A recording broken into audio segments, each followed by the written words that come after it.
North Atlantic, 2:58 a.m.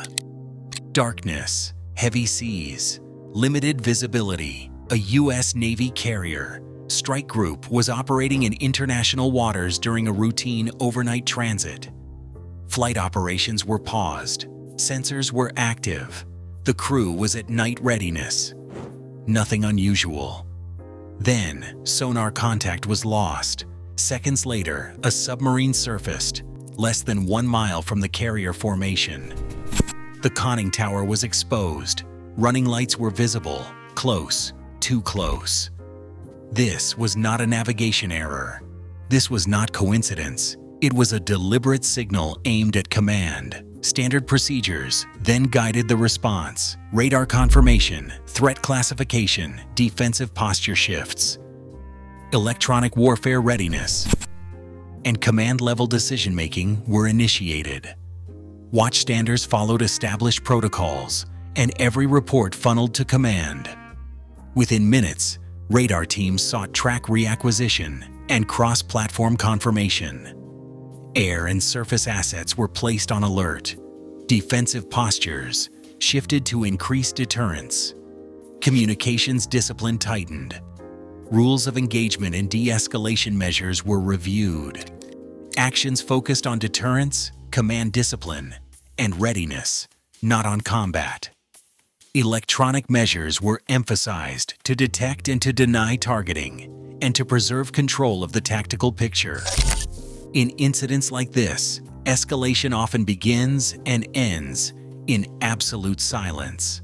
Electronic disruption, posture dominance, and command silence are often the intended outcomes. No missiles need to be fired for a confrontation to be decisively resolved. At 2:58 a.m., the Combat Information Center snapped into motion. The radar operator assigned a new track number. Within 30 seconds, the contact appeared less than a mile off the port bow, bearing steady and speed minimal. The surface picture changed instantly. The tactical action officer's voice cut through the compartment, crisp and direct. Standard protocol, cross-check radar, sonar, and electronic surveillance. No transponder. Running lights visible. Geometry confirmed. This was not a merchant vessel, not a fishing trawler, not a case of mistaken identity. The bridge watch relayed a guard channel hail at 40 seconds, identifying the warship and ordering the vessel to state its intentions. Silence. The conning tower remained exposed, lights burning against the black water. Aviation operations halted. The AIR boss held all launches and recoveries. Hawkeye and Super Hornet pilots stood by on deck, engines idling, waiting for orders. The flight deck crew froze movement, aware of the risk that any airborne asset could be misread as escalation. On the escort line, destroyers shifted position, tightening the anti-submarine screen. Towed array sonars pinged for confirmation. Electronic warfare teams monitored for emissions, ready to jam or intercept signals if required. By the 90-second mark, the carrier's defensive posture was locked. The officer of the deck conferred with the tactical action officer, confirming rules of engagement. No weapon systems armed, but every system was ready. The commanding officer notified the strike group commander, relaying the timeline and threat assessment up the chain. Every action was measured, deliberate, and recorded. 2 minutes after contact, the formation held steady, silent, alert, and waiting for the next move. Within 3 minutes of first contact, the strike group's outer ring began to contract. Destroyers and cruisers shifted their stations, closing the gaps in the anti-submarine screen. Each captain adjusted speed and heading, tightening the formation into a layered shield around the carrier. The command net remained silent except for essential updates, bearing reports, sonar status, and readiness checks. On the flight deck, the MH-60R crew stood by, rotors turning. Pre-launch checks ran on a compressed timeline. Fuel, sonobuoy loads, and tactical data were confirmed in quick succession. The lead helicopter was cleared to stand by at T+3 minutes, engines at idle, ready to launch at a moment's notice.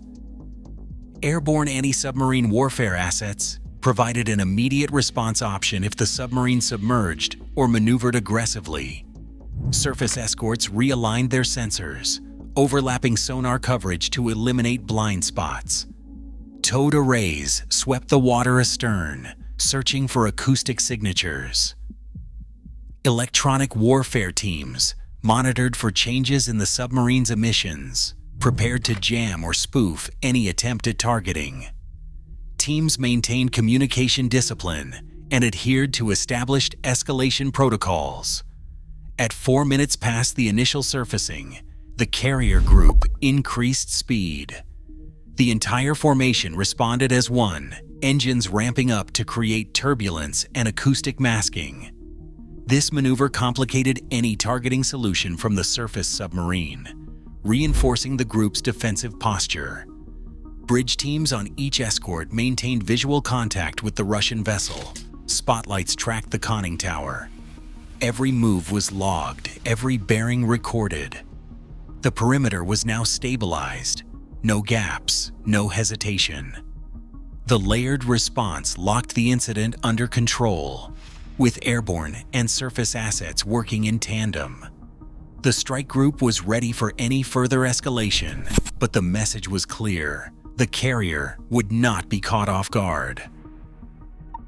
E-2 Hawkeye crews maintained radar coverage, stretching more than 200 nautical miles from the carrier, tracking every vessel and aircraft within range. The E-2's sensors provided a wide-area picture, but surface contacts close aboard demanded more than just radar. Acoustic operators in MH-60R Seahawks prepared to deploy sonobuoys and dipping sonar, each dip cycle lasting about 3 minutes. These helicopters, staged on escort flight decks, could be airborne within minutes, flying tight patterns to pinpoint underwater movement. Sonobuoy fields were planned in overlapping grids, creating acoustic barriers that detected even faint propulsion sounds. The P-8 Poseidon, with a payload of over 80 sonobuoys, supported the search from higher altitude, dropping buoys in broad arcs, BP if needed. Airborne and surface sensors worked together, fusing radar tracks with acoustic data to close the gaps. Heavy seas and darkness, limited visual confirmation, but the sensor network compensated with reach and redundancy. Each crew, whether airborne or at a console, focused on narrowing uncertainty, ensuring that the carrier's blind spots stayed covered. The sensor layer, built on coordination and persistent surveillance, formed the backbone of the strike group's defense, ready to respond as the perimeter tightened. Destroyers and cruisers formed the backbone of the carrier's surface defense. Each escort brought its own set of tools to the perimeter. The AN/SQS-53 sonar, mounted in the bow of Arleigh Burke-class destroyers, scanned the water ahead and to the flanks, reaching out to nearly 20 kilometers in optimal conditions. Towed array sonar streaming behind the hull listened for faint engine noise or propeller cavitation, extending the detection envelope beyond the ship's own acoustic shadow. With overlapping coverage, these sensors made it difficult for any submarine to approach undetected, even on a moonless night. Closer to the carrier, point defense systems stood ready. Phalanx CIWS, a radar-guided 20mm cannon, tracked surface and aerial threats at 4,500 rounds per minute, creating a wall of tungsten in its engagement zone. RIM-116. Rolling airframe missiles provided an added layer, intercepting targets up to 9 kilometers away. These systems were not just for show, they represented the last line of defense, designed to defeat incoming missiles or torpedoes in seconds. Surface warfare teams monitored their consoles, hands poised over controls. Every bearing, Every contact update was relayed to command. The protective envelope was not static. It flexed and shifted with each maneuver, denying any adversary a clear shot. In this environment, hardware and discipline combined to keep the carrier out of reach. Authority in these encounters is tightly defined. The carrier's commanding officer holds immediate responsibility for the safety of the ship and crew. Under publicly known rules of engagement, the commanding officer is empowered to take defensive action if a threat becomes imminent.